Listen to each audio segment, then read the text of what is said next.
So glad you're with us on this Friday. The Trump administration saying there could be a COVID vaccine just 2 days before the election. Isn't that wild? November 1st, they're saying, yeah. Today, one of the world's leading infectious disease experts said he would not take it, while Governor Bill Lee is sidestepping the question. News 4's Nancy Amons joins us now live. Nancy. Well, Dr. James Hildreth, you've seen him on our air many times. He is from Nashville. He's been studying infectious diseases for more than 40 years. Today, he told me he doesn't see how a vaccine could be ready in less than 2 months.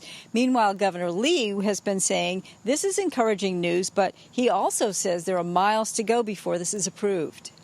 Will there be a COVID vaccine November 1st? I just don't see how that's going to happen. That's Dr. James Hildreth, CEO of Meharry Medical College and an expert in vaccines.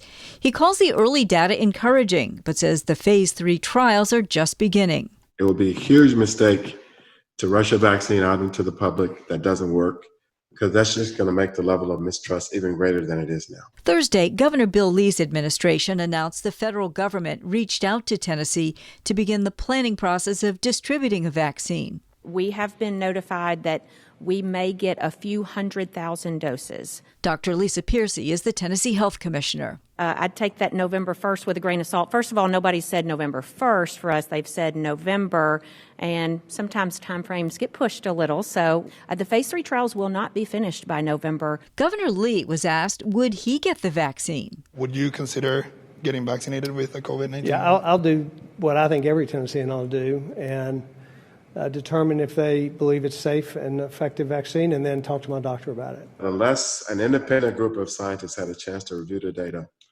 I personally would not be willing to take it. I'm just being quite honest. Now, coming up at 5, you're going to hear from the head of Nashville's coronavirus task force weigh in on the feasibility of that November 1st rollout. Carol?